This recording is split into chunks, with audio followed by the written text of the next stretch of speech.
everybody, welcome back to another fun video.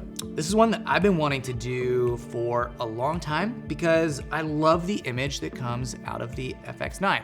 So today we're gonna be talking about shooting narrative and commercial stuff with the FX9 versus just kind of the standard dock stuff. So let's get into it.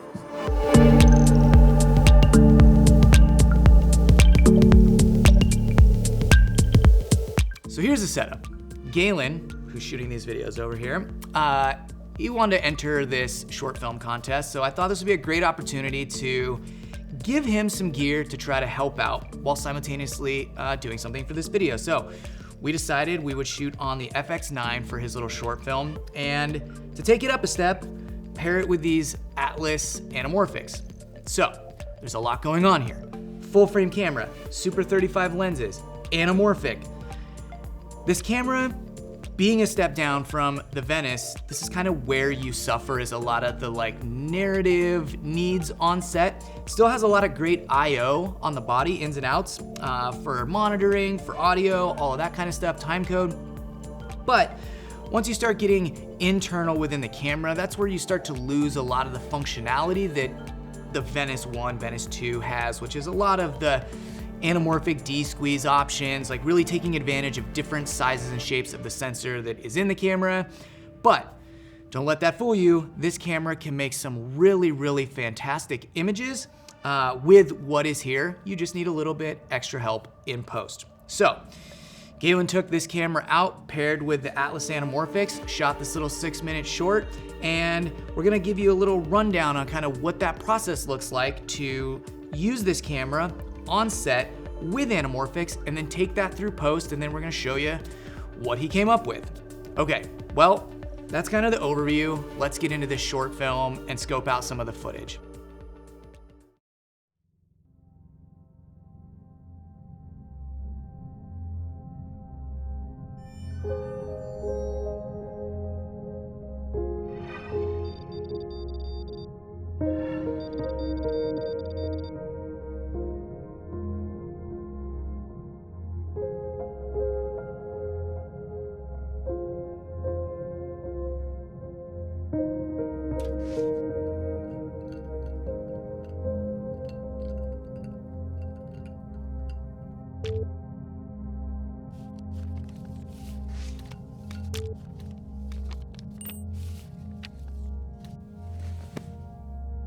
There's still time. That's why I'm doing this.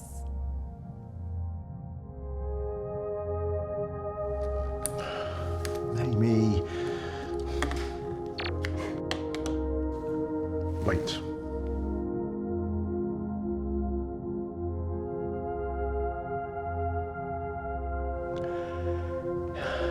If this is it, can we please take one last look? Won't change anything, will it? I'm doing this for you. For you, Amy. And just you. If that's what you want.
Are you ready? Yes, I'm ready.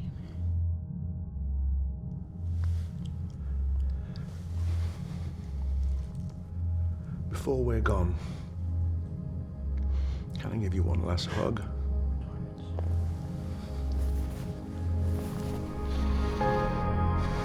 I'll always love you, Amy.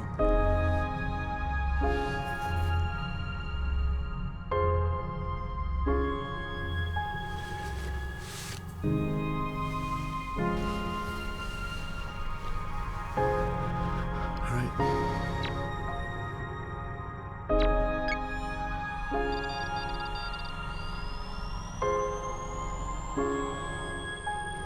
George. George.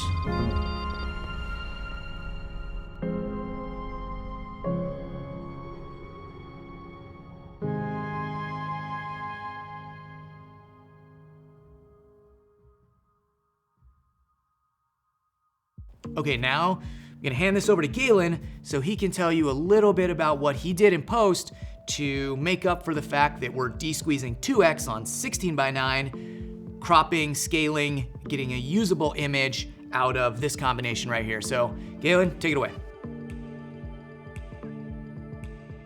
So on set, we had a little bit of a challenge. We had to figure out how to monitor correctly, considering that we were using 2x lenses on a 16:9 sensor. So what we did was on our small HD monitor, we set a custom zoom and we set it to 2x de-squeeze, but then we had like a very special custom zoom because our initial image was very, very wide. And so cropping in on the small HD, we were able to get the exact aspect ratio for 2:39:1, which then in post, we set our timeline to be 2:39:1, and then we de-squeezed everything to 2 times in our media folder.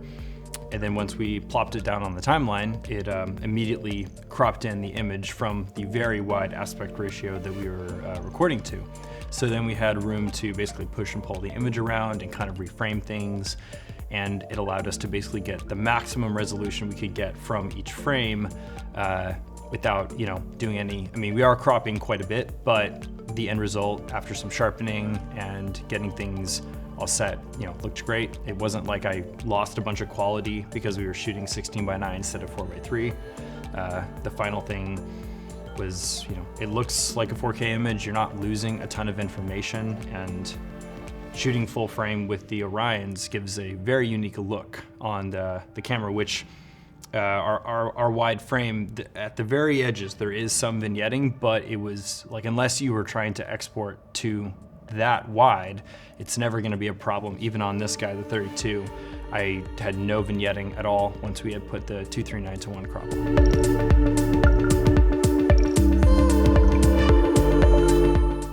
Dude, great job with that video. It looks sick. I hope all of you enjoyed what this camera can do.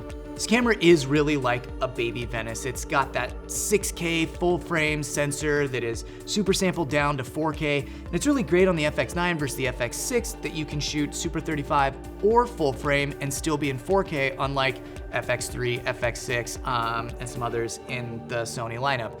It's really great to jump in and use that second ISO stage at 4000 to be able to take advantage of shooting the Atlas at a deeper stop, where you're still getting plenty of depth of field, but at T4, these lenses sharpen up, have great performance, and there's none of that softness that everyone complains about at T2. And even with these, if you stop down to T2.8, a lot of that goes away and they sharpen up pretty well. But I know Galen was shooting at a pretty good T-stop on most of these and just used T2 a couple times, so as you're seeing that, keep that in mind.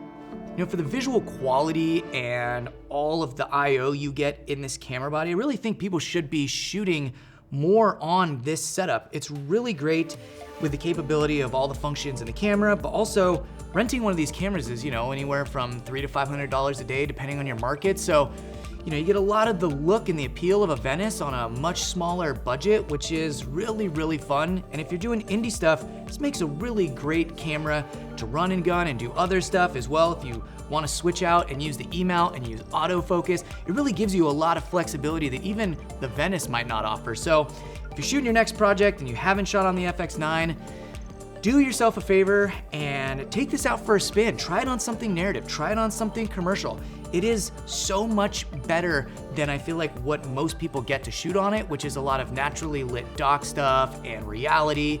It does great there as well, but it's just not doing justice to how great this FX9 sensor really is. So thanks for watching. Hope you enjoyed the film.